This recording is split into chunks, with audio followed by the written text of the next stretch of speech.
thing about Neil is that he's a great narrator. All his movies have a wonderful narrative and a very strong narrative, a great spine through the film that makes it possible to act kind of less than you have to with other stories where the narrative isn't as clear. I mean, an audience is not in doubt. Sarah, this is our neighbour, the novelist chap. What on earth is a novelist doing here? Research. On what? On your husband. I need to find out his habits, what he drinks before bedtime. Cocoa. And when. 11 o'clock, isn't it, Sarah? Unless we're entertaining. I'm staggered by Julianne, where she is what we call a great actress, and it's sheer pleasure to work with. And I knew Rafe before, briefly socially, and I think he's tremendous in it. And I don't know, I think the balance between the three of us is good. I know I haven't been much of a husband to you, my dear. We are good friends.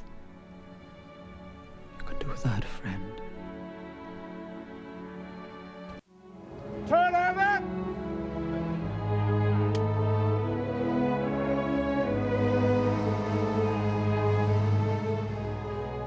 The highly successful partnership of director Neil Jordan and producer Stephen Rea, who brought to the screen such films as The Crying Game, An Interview with a Vampire, join forces once again on The End of the Affair. This powerful story of love, betrayal and sexual jealousy is an adaptation of Graham Greene's novel and stars Oscar nominees Ralph Fiennes, Julianne Moore and Stephen Rea. Casting is always, you take a leap in the dark, you know, and it works out. You're thrilled, and if it doesn't, you make it work, you know. In this case, it was extraordinary, because I realized making this film, I had never done a film in which there was not a wild card, there was not somebody playing a major part who had never acted before. I realized, my God, I could push these people to anywhere you want to go, you know what I mean? And they could still do it, you know. So it was a very lovely experience for me. Rafe is a tremendously present actor.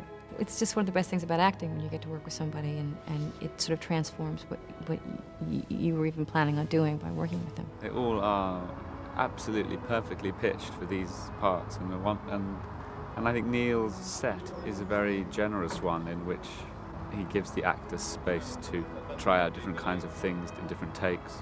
And I feel that all of us have responded to that atmosphere in a good way. What really attracted me to the project, in a way, it's what attracts me to every movie that I ever do, is that there's some mystery going on there.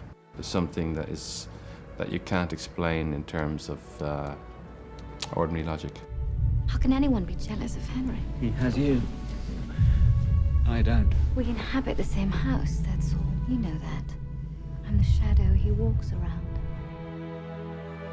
I've come on behalf of the husband. He thinks she's deceiving him. She has secrets. Bendrick certainly is not a hero at all, and I mean, both he and Sarah are adulterous lovers. Well, it's the great love of her life. I mean, he turns out to be the person that she loves more than anything and will love more than anyone for the rest of her life. So it is, you know, it's a transforming relationship.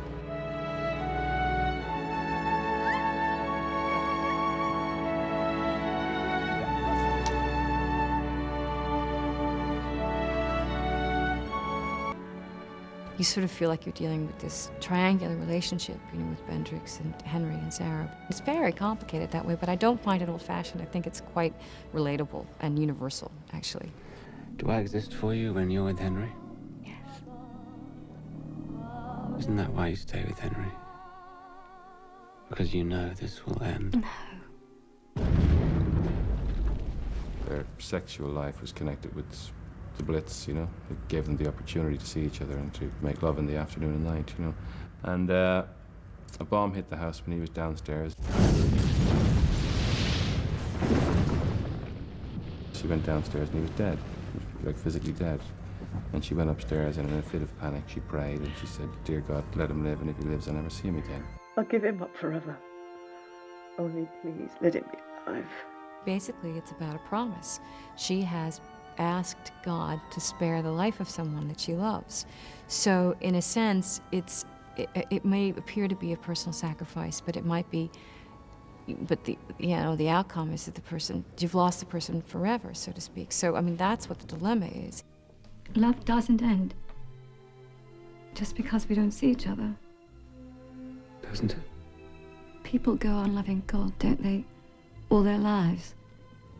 Without seeing him. That's not my kind of love. Maybe there's no other kind. It's beautiful and it's moving, it's intense, and it's a very grand scope. It's entertainment on one level. What will happen to the lovers? Will he get the girl? Will she get the man or not? Or what will the husband find out? There's that rather superficial thriller element to it, but there's also just the age-old questions of what is the right thing to do or not to do. Do we follow our instincts? Do we go with our passions? And I think these are questions everyone across the board, whatever background they come from, whatever their tastes, these things invade their lives at some point. I've only made 2 promises in my life. One was to marry Henry. The other stopped seeing you.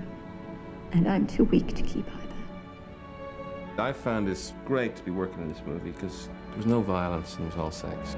This film is actually about the real texture of people's lives, and their real dilemmas and it's about the question of how far does love go. I would rather be dead or see you dead than with another man. I will never, ever be with another man. So there's something to report? Oh, it's not quite a blank sheet, sir. You've been properly led up the garden path, Henry.